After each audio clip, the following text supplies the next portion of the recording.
بسم اللہ الرحمن الرحیم۔ ماہ مبارک رمضان کے 29ویں دن کی دعا۔ اے اللہ، اس مہینے میں مجھے رحمت سے ڈھانپ لے، مجھے نیکی کی توفیق عطا فرما اور گناہوں سے بچا لے، اور میرے دل کو تہمت کی تاریکیوں سے پاک کر دے۔ اے اپنے مومن بندوں کے لیے مہربان ذات۔ بسم اللہ الرحمن الرحیم۔ اللہم صلی علی محمد وآل محمد۔ کبھی ایسا ہوتا ہے کہ انسان کے گناہ اور اس کے اعمال ایسے ہو جاتے ہیں کہ انسان اپنے آپ سے شرمندہ ہوتا ہے، اور ایسی منزل پر انسان خدا کے قریب آنا چاہتا ہے لیکن نہیں آ سکتا۔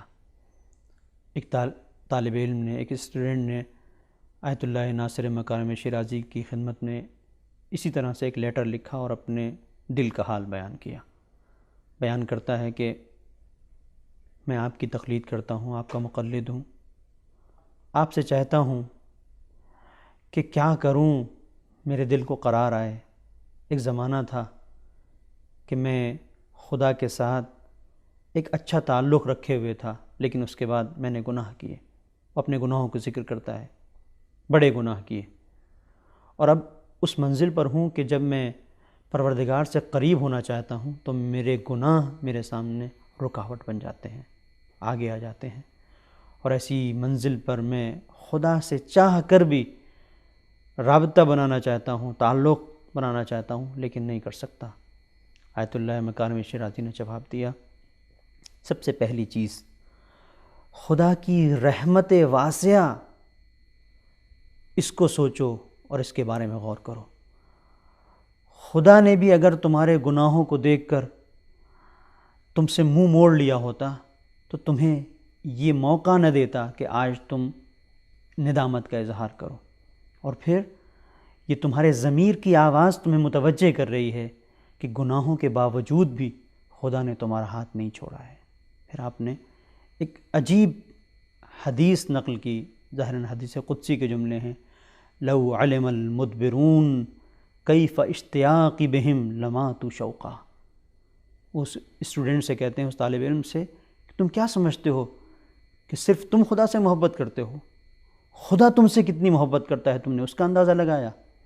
تم نے سوچا کہ تم نے گناہ کر لیے، ٹھیک ہے، لیکن گناہ کرنے کے باوجود بھی تمہارا خدا تم سے محبت کرتا ہے، اور اس کی محبت کی دلیل یہ ہے کہ وہ یہ کہتا ہے، اے مجھ سے رخ کو موڑ لینے والے بندے، اے مجھے پیٹھ دکھانے والے بندے جو مجھ سے بھاگ رہا ہے، کاش تو جانتا کہ میں تجھ سے کتنی محبت کرتا ہوں، تو شدت شوق سے تیرا دم نکل جاتا اور تیرے جوڑ جوڑ کانپ اٹھتے۔ یہ منزل ہے۔ تو اس منزل پر انسان محسوس کرتا ہے کہ پروردگار کی رحمت کتنی وسیع ہے، کہ پروردگار گناہ کے بعد بھی اپنے بندے کو نہیں بھولتا۔ اور ہم ماہ مبارک رمضان کے 29ویں دن میں یہ دعا کر رہے ہیں، اللہم غشنی فیہ بالرحمہ، پروردگار ہمیں اپنی رحمت میں ڈھانپ لے، ہمیں اپنی پناہ رحمت میں چھپا لے۔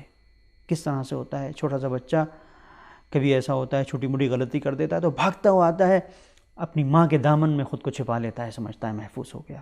ہم اپنے پروردگار سے چاہتے ہیں، پروردگار اس دنیا میں، فریبی دنیا میں، کہ جہاں پہ کوئی رشتہ نہیں ہے، جہاں پہ کوئی کسی کو چاہتا نہیں ہے، جہاں پر سب اپنے اپنے مطلب کے لیے ہیں، پروردگار اپنی پناہ رحمت میں مجھے چھپا لے۔ اور اس کے بعد ہم دعا کرتے ہیں پروردگار سے، وارزقنی فیہ توفیق والعصمہ، پروردگار ہمیں گناہوں سے بچنے کی توفیق عنایت فرما، پروردگار ہمیں توفیق دے۔ خود توفیق کا ہم سوال کر رہے ہیں، توفیق دے پروردگار آج کے دن میں۔ وطہر قلبی، ہمارے دل کو پاکیزہ بنا دے۔ دیکھیں توفیق انسان کی زندگی میں بہت اہم ہے۔ کبھی کبھی ایسا ہوتا ہے کہ پروردگار انسان کے اوپر جب عذاب کرتا ہے توفیقات کو سلب کر لیتا ہے۔ توفیق کو سلب کر لینا کا مطلب کیا ہے؟ یعنی کبھی کبھی ایسا ہوتا ہے کہ انسان کے پاس پیسہ ہے، ثروت ہے، سب کچھ ہے، انسان کربلا جا سکتا ہے، توفیق ہی نہیں ہوتی۔ کبھی ایسا ہوتا ہے کہ انسان سامنے اس کے پڑوس میں مسجد ہے، توفیق ہی نہیں ہوتی کہ جائے۔ پروردگار جب کبھی شدید عذاب دیتا ہے توفیق سلب کر لیتا ہے۔ بنی اسرائیل کا ایک شخص ہے، جناب موسیٰ کوہ طوا کے اوپر جا رہے ہیں، دیکھتا ہے جناب موسیٰ کو، کہتا ہے موسیٰ کہاں جا رہے ہو؟ خدا سے ملنے جا رہے ہو؟ پتہ تھا اس کو کہ جناب موسیٰ گفتگو کرتے ہیں، کلیم اللہ ہے خدا سے۔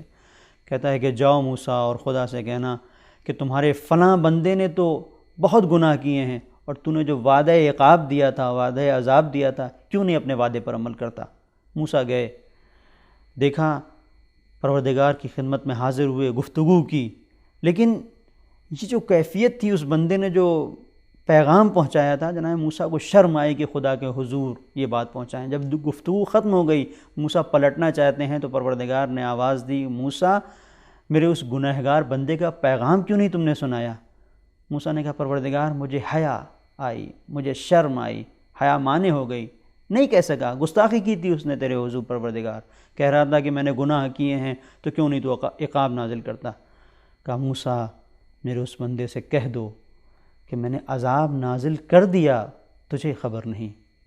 عذاب یہ ہے کہ میں نے تجھ سے لذت گریہ اور لذت مناجات کو چھین لیا ہے، توفیق بندگی کو میں نے سلب کر لیا ہے۔ اس سے کہنا کہ ایک زمانہ تھا کہ وہ بندگی کیا کرتا تھا، راتوں کو اٹھ کے رویا کرتا تھا، اشکوں میں ڈوب جایا کرتا تھا، اس سے پوچھو کہ کیا اب بھی وہی حال باقی ہے؟ نہیں، میں نے اس توفیق کو سلب کر لیا۔ ہم دعا کرتے ہیں اپنے پروردگار سے کہ پروردگار جہاں تو ہمیں اپنی رحمت واسعہ میں قرار دے رہا ہے، اپنی رحمت کا سایہ کر رہا ہے، ہمیں ڈھانپ رہا ہے اپنی رحمت میں، پروردگار ہمیں توفیق بندگی دے، کہیں ایسا نہ ہو کہ توفیق ہم سے سلب ہو جائے۔ وصلی اللہ علی محمد۔ جو پاتے ہیں ظہور مہدی، الاجل کہہ کے جو پاتے ہیں ظہور مہدی، ان کی نظروں سے تو اوجھل نہیں نور مہدی۔